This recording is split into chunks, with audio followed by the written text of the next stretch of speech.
Hello, I'm Phil Little, host of the Private Investigator Experience podcast, where we talk about the life and cases of a PI. When I receive a case, the first thing I do is look at it through the lens of my background in the military, law enforcement, intelligence service, and global security. Then I apply a touch of my biblical worldview to come up with an action plan. When I was thinking about this case with the box of diamonds that turned to rocks before they got to New York, a flood of cases came through my mind. Over the last 45 years at West Coast Detectives, we've worked tens of thousands of cases. I used to pride myself on remembering something about most all of them, but that has slipped away for now as the years have gone by. But a case that popped into my mind, and I've thought about a lot and I've shared a lot about it, was one that had a character out of Agatha Christie's Miss Marvel detective series. Early one spring morning in downtown Los Angeles, my assistant buzzed me and said, "You have a lady who would like to meet with you." I said, "Show her in." And this little old lady was trotting in, about 5 feet tall, not slender, just a little plump, hurried into my office and sat on a chair in front of my desk. I was looking at a character out of a novel. She was dressed in a hat and gloves and a purse which accented her below-knee flowery dress, and in a firm voice she sat up straight and said, "Mr. Little, I have a serious problem." Well, I said, "Tell me about it." Without going into the case at this time, I will give you some hints for a podcast later. She said, "Somebody is coming to my house and moving things around when I'm gone. There's all kinds of stuff happening, and I want to find out who's doing it. And I'm being followed." And I looked at her and I said, "Do you think they followed you to my office? So they'll know you came to hire a detective?" I've heard this story before, and 99% of the time, when things are moving around people's houses, it isn't happening. The people are paranoid and have some other issues. As I tried to get her to see that perhaps there was some other reason that this might be happening, she looked at me and said, "Well, if you don't want to take my money in my case, I'll go someplace that will." And I looked at her and said, "Welcome to West Coast Detectives. You're a client." And the rest will be told later. It became a very interesting case.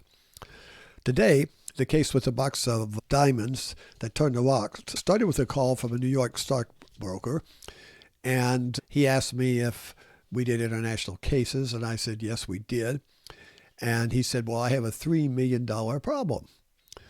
He told me an overview to the story, which led us on an 18-month saga from across the United States to Ghana. There was a web of people, who some of them he knew that had gotten him into this mess. The friends had told him about the availability of diamonds from Africa at a very reduced price. Well, that should cause a buyer beware. He was very incensed at all this, and he kept saying throughout that first conversation, "I want my money back, or I want these people in jail, or I want both." And we started this case knowing that Nigeria had spilled over into Ghana with a lot of these scam cases about that time. And I also knew that the likelihood of recovering money was going to be very, very slim. To lay out every detail and the path we went down, just getting the facts on this case would take several chapters in a book. So I'll try to do a summary with some of the details. One of the people in his circle had told him about this opportunity and had connected him to this woman that was involved in a scam. We did clear this friend of being involved in the scam. He had just been duped by this woman, and he didn't really know what she was doing. Woman he was dealing with, he had learned that she was living in the States, but also had a home in Ghana, and that she traveled back and forth a lot. And let's call her Mary Diamond. I think that's an appropriate name. And that was where we started with a deep dive into who was this woman. When we started the hunt, we didn't find much, and what we did find was outdated and down dead ends. But dead ends don't stop us here at West Coast Detectives, and we continued on from several days digging and going down more alleys and dead ends and making contacts everywhere we could, and we had a hit on a name and an address in Georgia that we felt like was connected to our suspect, Mary Diamond.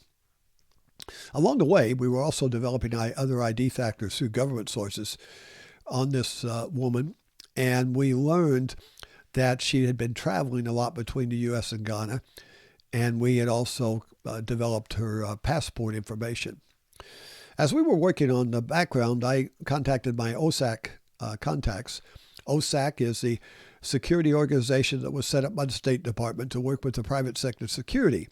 And we have a contact at each embassy around the world, and it's usually the RSO, the regional security officer, who we can contact and get information on what's going on the ground in their particular area. I made contact with the RSO in Ghana and found that they have had hundreds of complaints about these scams. In fact, so many they had trouble keeping track of them. And I learned that there were many complaints about the diamond scam, as well as all kinds of other precious metals.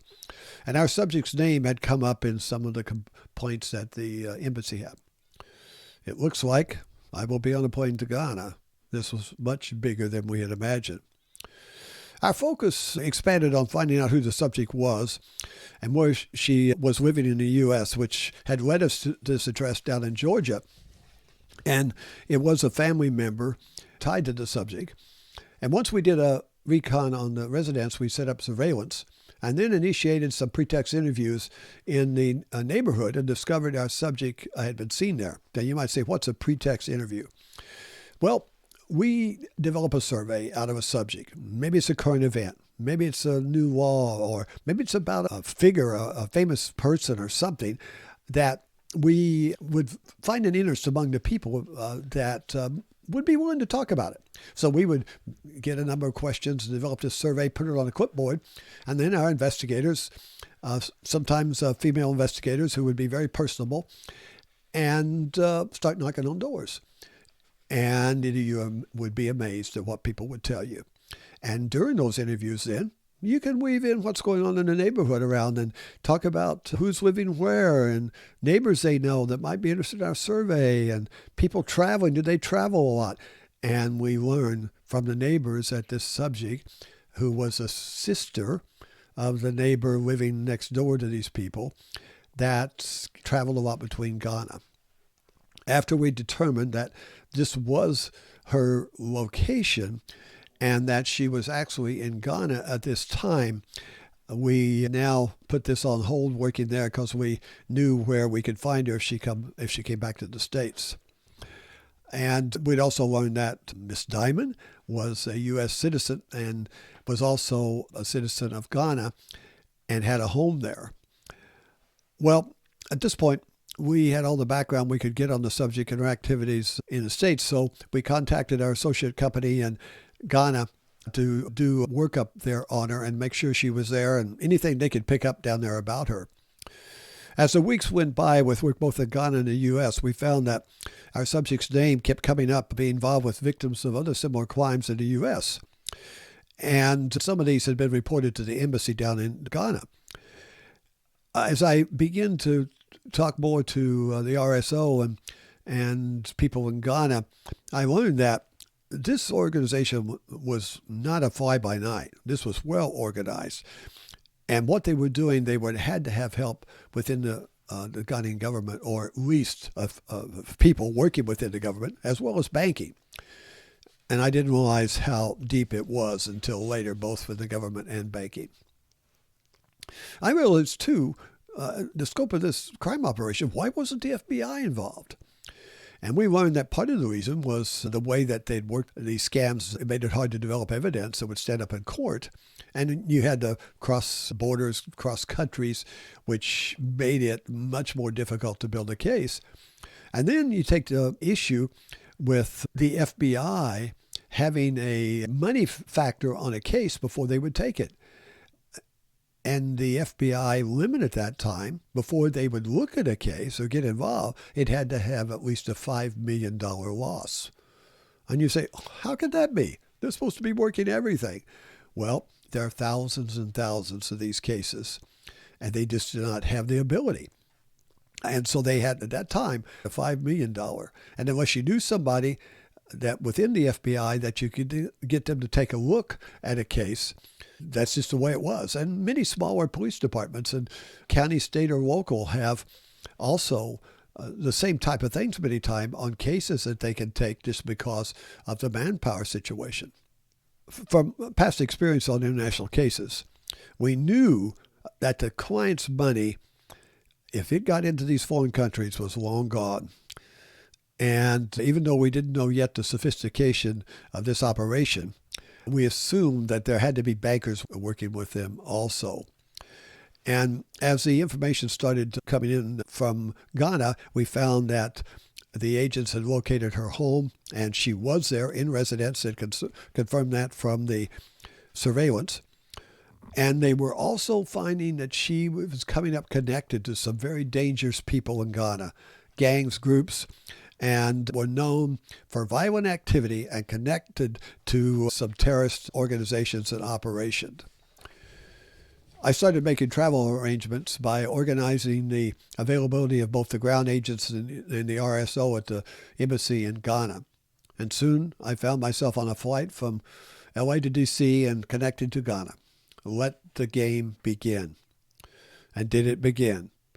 It began with determining that the only way I was going to get help from the police department in Ghana was to fund their investigators, because they didn't have money to buy gas to go out in the field and work, and also infiltrating banking circles, because some high-level bankers were working with these criminal gangs, getting the money out the next day when millions of dollars would hit the bank.